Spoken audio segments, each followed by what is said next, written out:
Cross now to Baroness Foster. Baroness, you are backing Penny Mordaunt. Obviously, she has lost some momentum in recent days. Do you think she can still do this? Yes, I do. I'm absolutely convinced she can. She's the only candidate that can actually win a general election for us. I think she resonates well in both the blue wall and the red wall seats. I think a lot of that comes from how she started, really, in the party and becoming an MP. She spent 7 years trying to win that seat. She is the only MP in the race that did that and has built on the majority. And that shows real resilience and it shows a toughness, because this is a very difficult business, politics. I know myself, because I fought 6 national elections over about 25 years, won 3, lost 3. So it isn't easy. I also think she has a really good manner. I think when we've seen these debates so far on TV, and I'm not going to speak badly about other candidates particularly, because I don't think it benefits anybody, but I think at times she's been the only grown-up in the room. She's taken a lot of criticism. It's been virtual character assassination at times on Twitter, and coming from others as well. And then accusations where she's not even really been in a position to respond fully. But she's done it with a great resonance. She's done it with a great, I would say, maturity. And she hasn't reacted. She's just focused on the job ahead. And I think that she will be the ideal person to win a general election for us and to represent this great party of ours. Impressive sell there for Penny Mordaunt. Jerry Hayes, you're backing Rishi Sunak. Have you looked at these runoff polls? I'm not backing Rishi Sunak. Oh, sorry, who are you backing? This, Dan? That's what I've been told. All the way through. And this is the point. This is the point, because Kemi is different to me. She's a right-winger. I'm a Remainer. Yeah, I was banging the drum for her because she could unite the party. What has actually happened is that backbenchers have, almost the whole of the parliamentary party, have delivered to themselves a colossal kick in the ballots. They had a great opportunity to have someone who unite the party, someone who's a woman of colour, someone who is feisty, someone that has genuine beliefs and came into this election not to be somebody, but to actually say something. Now they've thrown it away. None of these jokers are going to win. And we've just thrown away the election to Labour. And that is a disgrace. Yeah. OK, so now that, I mean, look, I agree with a lot of you say about Kemi. I think she would have been an absolutely outstanding candidate. Fantastic. Now that she is gone, though, is it correct that you think Rishi Sunak is the only one that is competent? Because you've actually described Liz and Penny, I believe, as absolute frauds. What do you mean? Oh, yeah. Oh, I'm absolutely right. I mean, the thing is, dear, I can't understand why the right wing are coalescing behind Liz Truss. I mean, she was a Lib Dem, not just voter, but a passionate supporter against the monarchy. At the actual referendum vote, she was not just voting for Remain, she was a passionate Reagan Remainer. used to be a Democrat, Jerry Hayes. Ronald Reagan used to be a Democrat. I mean, come on. Ronald Reagan used to be a Democrat. Yeah. People do crazy things in their youth. I mean, she had two hard-left parents. Do you not believe that folk can go on a political journey? Yeah.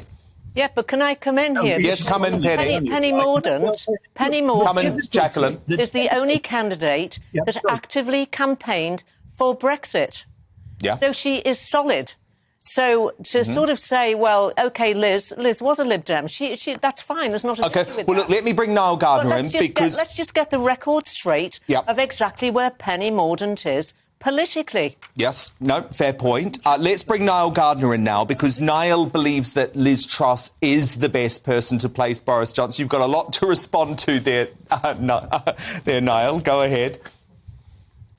Well, Dan, thanks very much for having me on the show today. And I have to say, I think we will miss Boris Johnson. I think Boris Johnson was a man who delivered Brexit. And so, I think we do owe him a debt of gratitude for what he achieved there on behalf of the British people. I think with regard to who would be, the best next Prime Minister for Great Britain, I do think that Liz Truss out of all of the candidates, would be by far the best figure. I think she does have very sound political instincts. She is now a very committed Brexiteer. Certainly, she started off as a Liberal Democrat and as a Remainer, but she has become, I think, a very dedicated, a very devout Brexiteer. Liz Truss, I think, is someone with tremendous political experience. She's done very, very well as Foreign Secretary. She stood up to the likes of Vladimir Putin on the international stage, and she has demonstrated real strength and resolve. And she's also somebody who I think is, without a doubt, a very strong admirer of my former boss, Margaret Thatcher. Yes. And I think Liz Truss shares a lot of the same, Thatcherite instincts, low taxes, limited government, reigning in the role of the state. She's also somebody who's going to stand up for Britain on the world stage against an array of dictators from Moscow to Beijing. And I think that's a very good thing. So I do think that Liz Truss actually is by far the strongest contender. And looking at the latest polling as well, she looks like the clear front runner.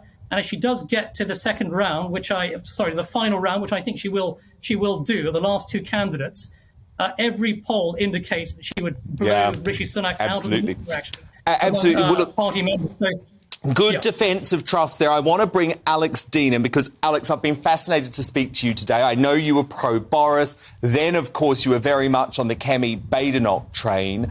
So where do you stand tonight now that she's out the race?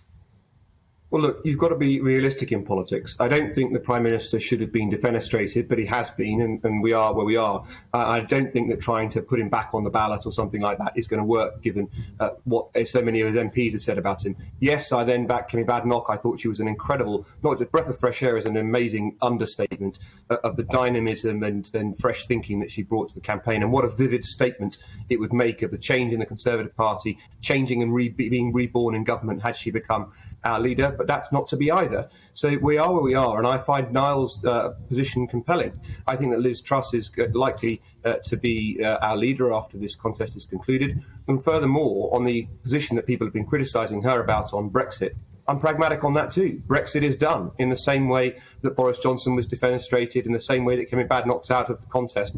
Whether or not people like Brexit, we have left the EU. It would be total electoral suicide of any Prime Minister to try to take us out, try to take us back in again. So my point is that Liz Truss does have all of those instincts that Niall was rightly outlining, and they're important to me. She's a free marketeer. She wants a small state. She wants to lower taxes and get the government off our backs.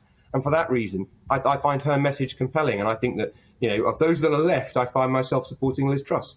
OK, she's got your vote. We've got Colville Ranger back. Oh, sorry, Jerry, just hang on, because I'm going to bring Colville in, because, Colville, you're obviously banging the drum for Boris, because there's this big push now to get him back on the ballot somehow. And this is coming from the members, Colville. Don't the MPs feel very out of touch with where Conservative Party members are at? Hasn't it ever been thus, Dan? But look, let's be honest. What we're talking about is personality and campaigning. Because at the end of the day, we're going to have to win elections. We're going to have to win a general election. And what all these candidates should be looked at is through the prism of who really is a great campaigner, who understands the grassroots, who reaches further. Because actually, we also know that we can't stagnate with 35% of the population. We need to go further. And that's what Boris Johnson achieved in London and across the country. Now, who will that be? When I look at who's left, and obviously we know Rishi will probably be in the final two, but I don't think the membership will go for Rishi. I think he has some challenges there. And then we have an option between Liz and... Yes, come in, Baroness. Yeah, I don't disagree with... I wouldn't have put a resignation letter in if it was me personally, I have to tell you. But we are where we are, and we've got to take this forward. And Penny didn't resign, obviously. I think... no, Penny did not. She said, she carried on with her job. And I just wanted to pick up on her behalf because... As we know, the primary purpose of any government is the security and safety of the people of any state. That's their primary purpose. And I think in terms of what we were talking about on the world stage, or where you're looking at the defence of the realm, what we're looking at now with Russia and China and Ukraine, and I think Penny Mordaunt would be very sound on those issues. Her father was a paratrooper. She's been brought up basically in a naval city. She has a very, very good on the foreign stage.